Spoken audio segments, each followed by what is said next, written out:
nga kyatadde mbalamu netusobola okusiba ennaku asatu Mungu wa bbeeyi okuba nti tuli mu abo abamazeeko omwezi gwa Ramadaan omwaka 1445 omwaka guno tukubala okuba Nabi Muhammad sallallahu alaihi wasallam Makka okugenda Madiina yakawera emyaka 1445 kutambuza gwana mu etaano wekukwatagana naguno okutamanyiddwa ddiro gwatandika ogwa-2024 naye nga kitundu ekyo kitegeeza nti tuli mu mwezi gwa 10 Ramadani kubadde gwa 9 kati ogw'ekkumi olwaleero olubereberye Shawwal gwe mwezi okutandika emyezi ya Hijja empagi ey'okuna ewedde katuyingira mu mpagi ey'okutaano era eno sizoni gye tuyingidde okuva ne leero sizoni yakola Hijja okujjuza empagi ey'okutaano kyandibadde kirungi omukkiriza asobola okutunulako ku mpagi ziri emabega shahada okukkiriza Mungu okusaala n'okusiiba biwedde naye ne zaka wakati awo weeri waliwo abalemererwa ne batunulira nnyo mpagi ya kutaano eri ejjuza naye neya wakati ey'okutoola mu maaliyo omutemwa mu mwaka omulundi gumu tekigayaalirira yidi ejja mu mwaka emirundi ebiri ey'ekisiiba eno n'eri enkulu ey'okusala ebisolo kituyamba okuba nti tubadde mu ttendekero mu kuyigirizibwa empisa okutubulamu okusaasira okuliisa n'ebirala kitegeeza tusobola okuyimuka ekiro tusobola okusaddaaka tusobola okukola ebirungi byonna nga tubadde tukola mu kisiibo kati okuba nti Ramadani eweddeko libeere essomo leero batulikira tufuna ebbaluwa zaffe malayika za Mungu zikuŋŋaanye zijulira ziweeyo fayiro zaffe nga zijjudde eri Allah ddala abantu abo batudde ku Afirika babadde bakyala babadde basiiba Allah kkiriza lipoota yaabwe yino tumusaba nnyo Allah tubeeremu ababayizeemu butereevu nga tekuli kawaayo ayatodde zakaatul fitiri sawumu yeno oba ojozezza etukudde beera n'essanyu basanyusa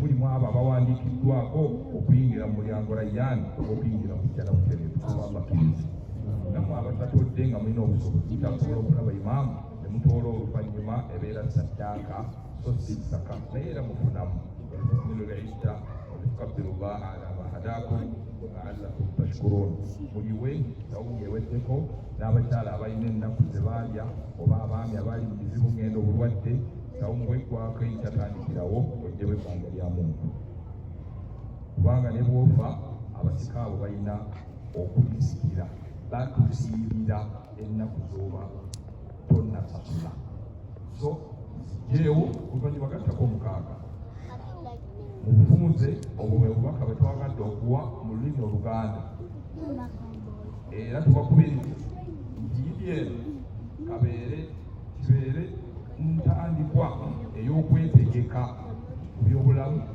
mu ddiini ne mu birala kikuyambe nti wayiseeyokko ng'agenze e Makka tofaanana ng'ataagendayo kiki ekinaakubeerako nga ayagendayo kati nga ggwe abadde mu kisiibo kiki kyoneerabako ng'akabonero mu kuteeka mu nkola ennyo eddiini yo obulamu bwo nga we ataasiibwa oteeka okubeerako kyolagayo kirina ebbaluwa ye si bigambo naye n'ebikolwa ekiro saala jjama nyiikira neyisa bulungi nyambala bulungi ekyo kyekigenderwa mu kusiiba la'allakum tattaquun tutuukirize ekyagendererwa atuddeko mu lulimi lw'abafuzi b'amatwale Ramadan, my dear Muslims, is the season of self-renewal.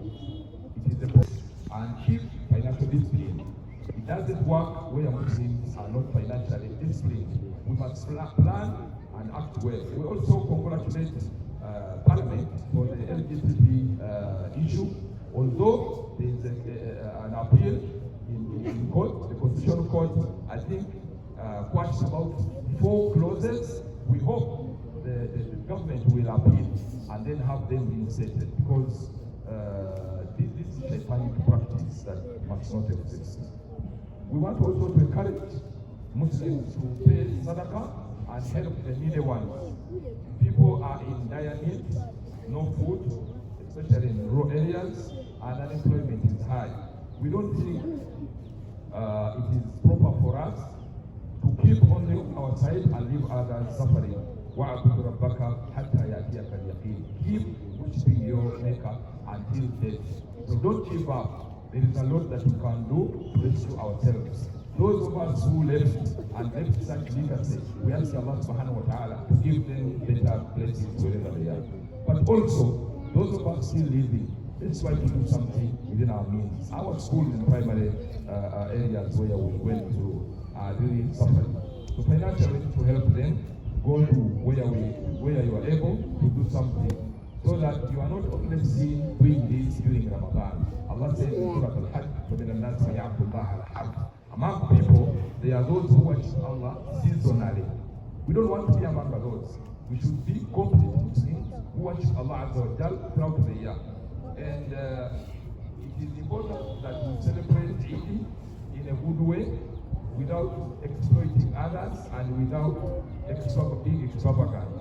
Remember, there are so many people who have problems, and when you worship Allah well, He will bring barakah to your life, as we've been seeing in Ramadan. In terms of education, there is a new curriculum, as you are aware, in the country. So Muslims must adapt faster to that new system. Baleetewo enkola ey'okusoma empya ey'okuyigiriza abasomyi nga bakozesa ebyemikono. Tulowooza abayisiraamu twandyenyigidde mu nkola eno nga bukyali. Twagitandikako dda naye twongeremu amaanyi. Tekijja kukolera ng'omuzadde nga gwe tomanyi baana bye basoma, kubanga gwe wasomera mu birala. Naffe abazadde tulina okusooka tubiyige, n'abasomesa batuyigirize, n'abaana bakasomera. So let's try to learn the new system, and I'm not sure whether what Parliament passed is the right decision of scrapping the nursing certificate and diploma. I don't know, but we feel there is need to go slow and develop gradually. We want also to encourage Muslims politically to participate in the political roadmap of 2026. Things have started. We want to see more parliamentarians as Muslims. Out of 500 and so, we have less than 100 Muslim MPs. We want to see many, because as a result of numbers, our Muslim personal law has not come out. Up to now, we still suffer. The Station Act was passed, but Muslims have no say to use correctly their Sharia system, even if Article 190 provides for that. Okay, we have a challenge. Our service system is not operational, and without the law, you are in trouble. So Muslims in the Parliament, we appeal to you and to the Speaker, and Deputy Speaker and others to consider the Muslim faithfuls, so that our law concerning our Sharia, our Quran, is also given due consideration. But we encourage Muslims to participate in the political design of our nation, because if you don't participate at the national level, the cake will be distributed to those who participated and will be left out. Internationally, Muslims are suffering in Palestine.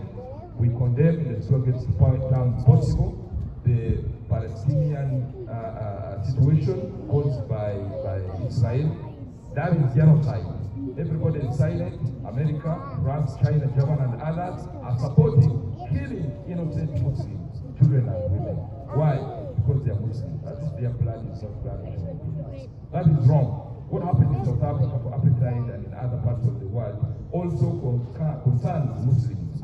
We are very unhappy, and we ask Allah subhanahu wa ta'ala to give them hidayah, to guide them, or destroy them as they destroy us. And I'm sure Allah is watching. Sometime the perpetrators of genocide will also come to suffer. The others have come to suffer. As I wind up, I want to encourage Muslim women to work harder and sacrifice a lot, because the Messenger alayhi salam discovered in Isra wal Miraj that majority of her dwellers were women, not you but others.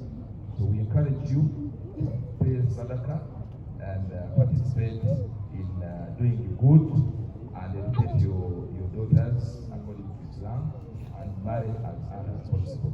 لا إله إلا الله وحده لا شريك له له الملك وله الحمد وهو على كل شيء قدير. Empisa nafateke mahulire ebigambo ne batumikisa okubeera leero bazinga bbiri Mwana.